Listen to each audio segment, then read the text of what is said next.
Hi everyone, I'm Tom Fitton, Judicial Watch President, with our weekly update here on Facebook Live, YouTube, and Twitter. Thanks for joining us. I've been away for a few weeks, so there's a lot to catch up on. For those of you who don't know, Judicial Watch is your anti-corruption watchdog group here in Washington, D.C. We're the largest and most effective government watchdog group in the country, and certainly we're doing the work of the Justice Department, the FBI, Congress, and the media, all here in Washington, D.C. As you know, the establishment isn't interested in uncovering and prosecuting government corruption, but your Judicial Watch is, and we're doing it 24/7, it seems. Even in the slow week, supposedly, of the slow month of August, we've filed many lawsuits, uncovered new documents that you're going to want to learn about today. Big news on Benghazi, big news with the new Comey lawsuit, big news with new FOIA lawsuits, and including we exposed some more Obama deep state lies, this time out of the EPA on one of their big regulatory power grabs. First up, though, is our big Benghazi victory in court recently. We had a lawsuit that was pending asking for Benghazi records and Benghazi emails, and specifically we wanted the emails that Mrs. Clinton had related to Benghazi. Now, the big deal is, where are all those emails? We know that she took 60,000 emails with her, or so we're told, when she left the State Department, but she returned only half of them. And others were partially recovered by the FBI and then turned over to State, which we're still waiting on from the State Department. But other records may still be within the State Department, believe it or not. And this is the problem we had with the State Department. They did not want to search places where they might be, like the email accounts of her close aides like Cheryl Mills and Huma Abedin, who had official email accounts on the State Department. They didn't want to bother looking for Hillary Clinton's emails there on Benghazi. Isn't that outrageous? Now, we were expecting that type of behavior out of the Obama administration, but we were getting it also out of the Trump administration. You had the Trump Justice Department and State Department refusing to search these basic email accounts for Hillary Clinton's emails. Well, thankfully, we had a federal court judge who happened to be appointed, I think, by President Obama, who ordered the State Department to search the email accounts of these top aides, specifically Huma Abedin, Cheryl Mills, and Jacob Sullivan, Jake Sullivan, as he's sometimes known. And he rejected not the Obama administration's arguments, but the Trump administration's arguments that they not have to search the records. The State Department has not, however, searched the one record system, because the State Department said, we looked at all these other places, except, of course, the State Department. And the judge said the State Department has not, however, searched the one record system over which it has always had control and that is almost certain to contain some responsive records, the state.gov email server. If Secretary Clinton sent an email about Benghazi to Abedin, Mills, or Sullivan at his or her state government email address, or if one of them had sent an email to Secretary Clinton using his or her state.gov account, then State's server presumably would have captured and stored such an email. Therefore, State has an obligation to search its own server for responsive records. And and the State and the Justice Department, the judge went on to found the State Department didn't do a proper search and ordered them to do a search. Isn't that incredible? That we had to fight and litigate this issue.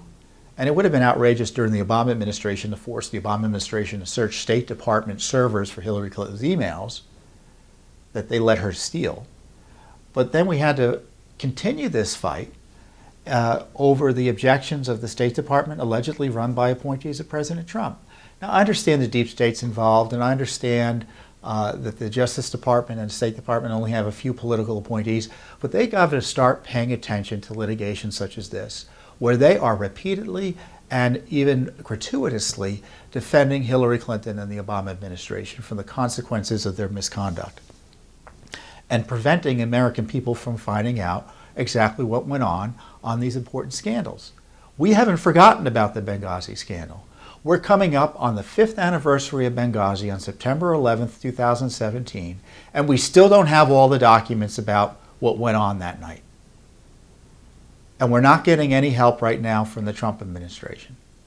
And I can't imagine President Trump would sign on to this, but his political appointees are yawning in the face of this obstruction. They're not really doing anything about it. At least they're fighting us and causing us to waste time, money, and forcing courts to waste court resources, getting them to follow the FOIA law. And I'm for one, tired of it. And I think we need to hold Jeff Sessions to account. We need to hold Secretary of State Tillerson to account for their obstruction, their agency's obstruction and cover up of this Clinton stuff. How many Clinton scandals are they protecting her on? They're protecting her on pay for play. They're protecting her on the classified abuses of classified information associated with the use of her email account. And they're slow rolling the release of the emails they do have. It's really unacceptable. And but it's a great breakthrough. We've got headlines on this. We've got accountability on this. And you can bet the family members of those Benghazi victims haven't forgotten about this. They haven't forgotten about it. And those injured who were there haven't forgotten about it. And you can bet those still in the military and deployed civilian personnel overseas haven't forgotten about Benghazi and the lack of accountability. And isn't it outrageous that, again, it's Judicial Watch doing the work of Congress, the Justice Department, and in this case, the State Department figuring out what went on?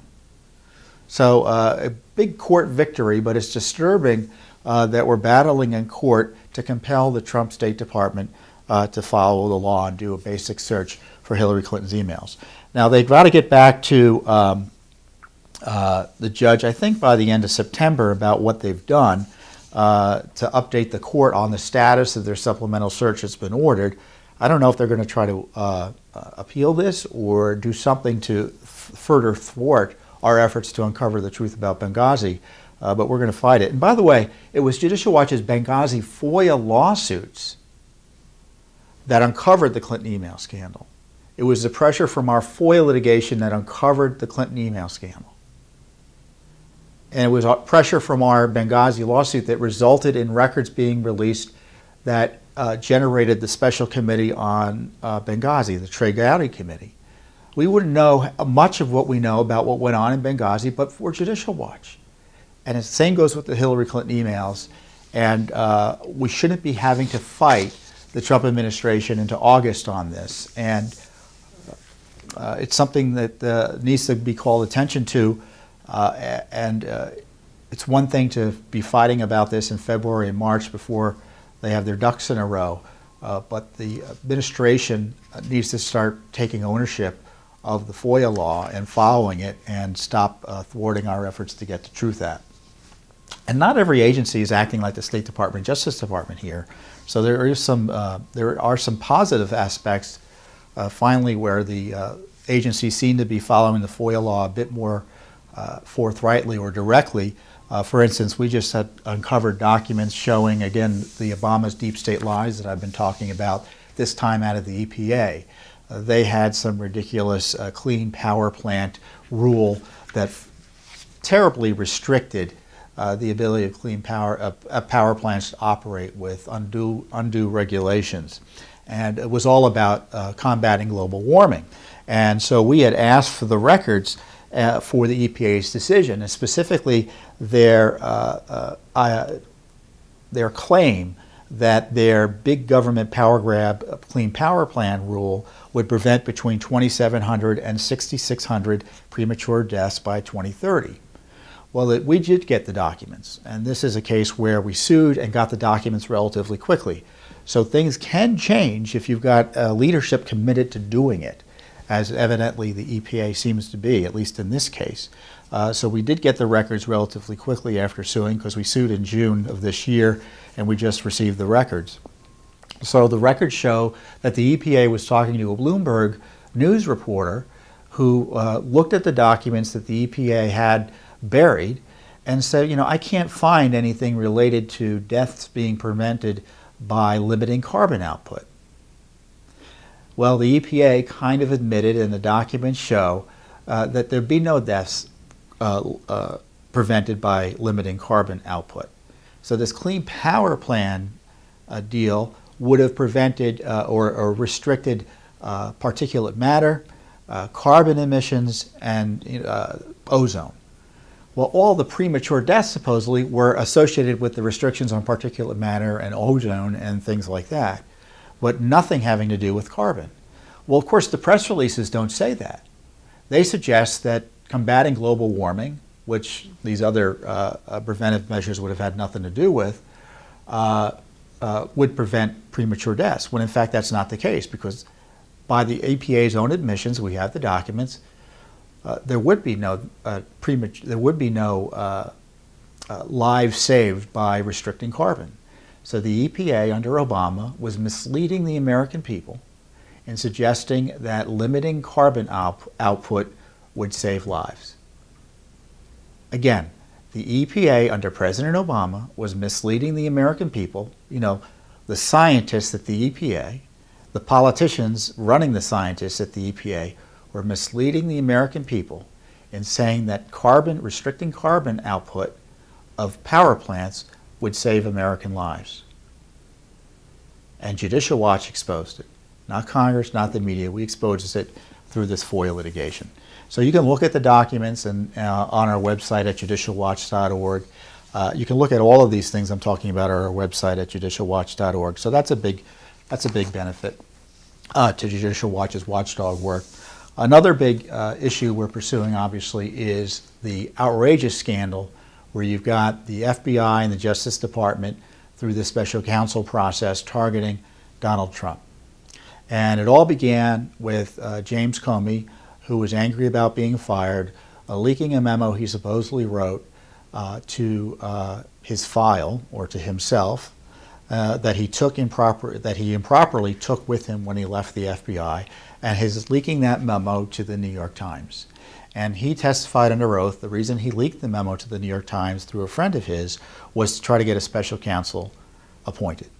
Now, we have many lawsuits about and legal actions about Comey, but we just filed a new one because, as I said, you're not allowed to take records with you.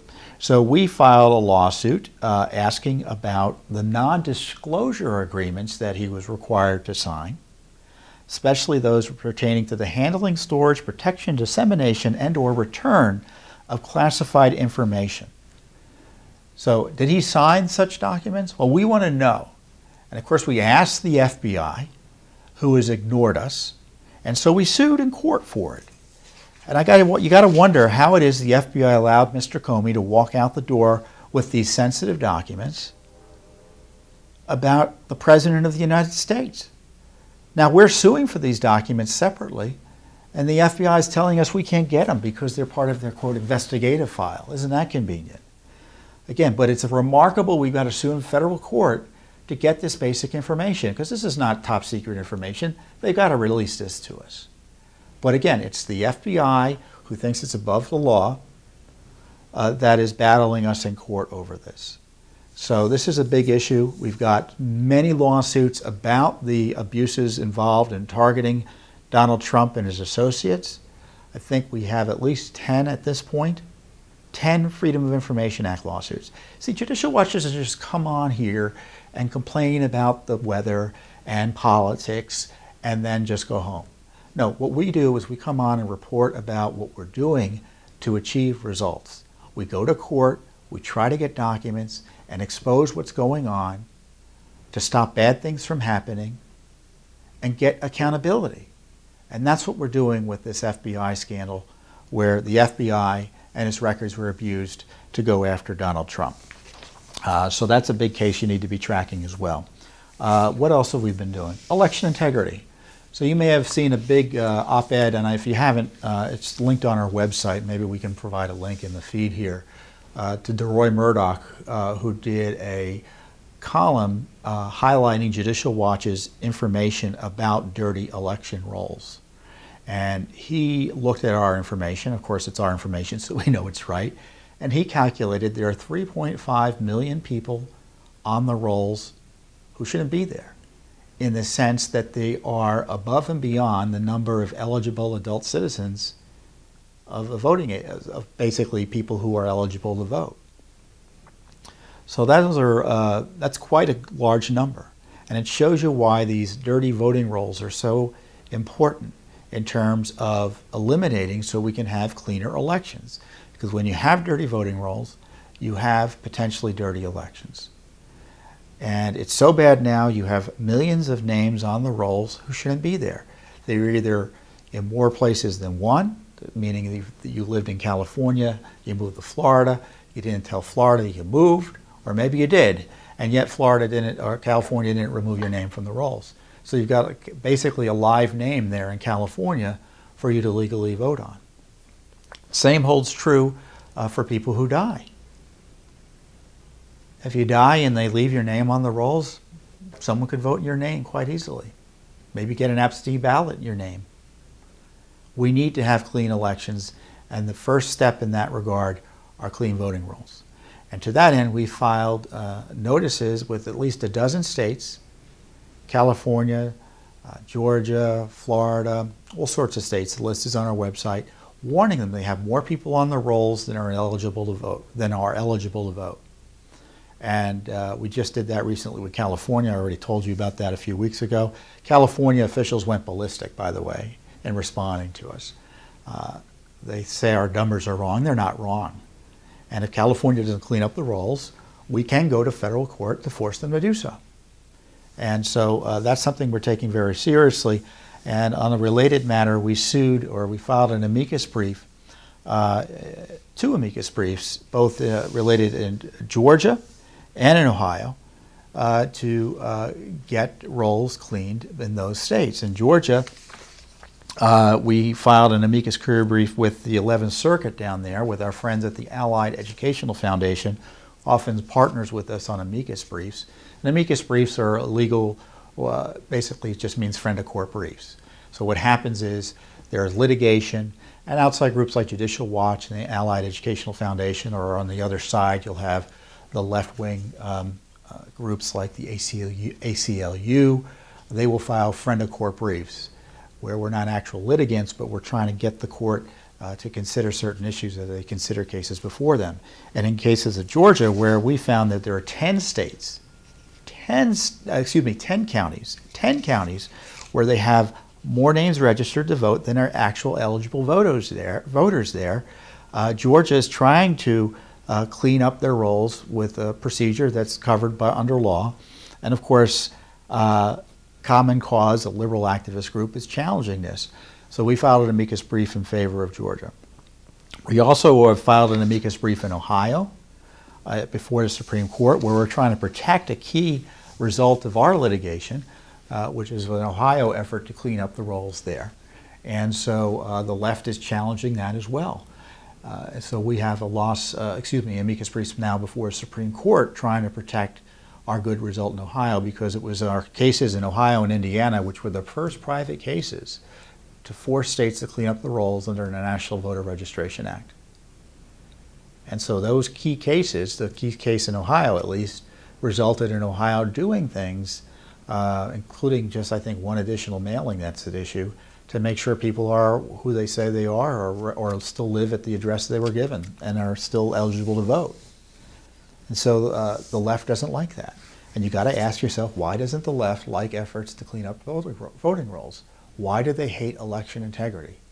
And I think the inescapable conclusion is that they want to be able to steal elections if necessary. They want to be able to steal elections if necessary.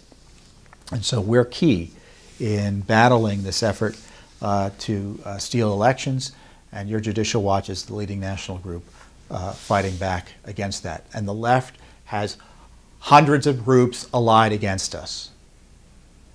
It used to be the Justice Department was allied against us. Now it's a little bit better under Jeff Sessions, thankfully. And they be working to actually clean up the rolls too. But we're not going to rely on the Justice Department. We know how that works. We're going to do the work ourselves and independently. But the left is highly focused on this, and those of us on our side of the aisle, philosophically, we're few and far between. I can think of 2 or 3 groups, maybe a half a dozen lawyers on our side, who focus exclusively on making sure that elections are clean, as opposed to the vast array of left-wing interest groups designed to undermine the integrity of the elections. So a lot going on there. And one final issue I want to talk to you about is something called BDS. Have you heard about BDS? Well, BDS is a left-wing anti-Israel effort to prevent investment in Israel. And it's called, what is it short for? I don't know all the liberal acronyms as as much as I should these days. Boycott, divestment, and sanctions. So it was started up by Palestinian groups, including the PLO, to make life economically miserable for Israel.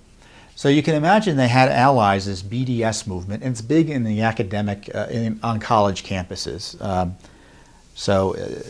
That's where the focus has been here in the United States. In Europe, it's been more substantial and more successful in targeting Israel. And sometimes you see celebrities joining in the boycott or being criticized for going to appear in Israel by the left-wing anti-Israeli types and the PLO types who don't want anyone to go to Israel and hate Israel and want to destroy it. It's really a pernicious movement. And the Obama administration, the Congress acted and tried to protect Israel. And the Obama administration undermined the law by allowing essentially BDS policies for the territories of Israel, the so-called occupied territories, the West Bank and such. So again, you had the Obama administration, you had a law saying you can't buy into this BDS craziness. The Obama administration said, no, we're going to ignore the part of the law as it relates to the territories that are in dispute. So the rule of law took a backseat to its allies on the BDS movement, which are basically anti-Israel groups. And so we want to find out what was going on there. We want to know about the communications between BDS movement and the State Department. Well, guess what? Actually, no, this was against the Department of Homeland Security. No, we sued both the Department of Homeland Security and the State Department. So we have two defendants in these lawsuits, and we are seeking records about their communications and about the way they dealt with this BDS movement, this anti-Israel, which is really a pernicious movement designed to destroy the economy of Israel and undermine its legitimacy. It's really terrible. And what's really terrible is, who did we have to sue? We had to sue the Trump administration to get these records. Now, let's hope they start following the law and turn the records over quickly to us like we did the EPA. So, but that's something we're doing as well. You know, the left is so active, and they have to be tracked carefully, and they are doing things that you may not follow closely. Like this BDS movement, my guess is a lot of you don't know much about it, but it's very popular in the left. It's popular in the international progressive community, or as I call them, the transnational revolutionary progressives. And so that's something we're tracking. And Judicial Watch is suing in court to find out what was going on in terms of the Obama administration allying itself with this outrageous anti-Israel movement. So it's not a slow month here at Judicial Watch. Even though Congress is out of session, Judicial Watch is working hard on behalf of your values. Thanks for joining us this week. If you want to support us, you can go to our website at judicialwatch.org. Of course, we're on Facebook and Twitter and all the social media sites. But we appreciate your support for us. For those of you who do support our work, you can see it has results, and we're doing things no one else is doing and would not be done if it weren't for Judicial Watch. Those of you who don't support our work, you should look into joining our cause so we can get better things and more things accomplished. Thank you very much. I'll see you next week.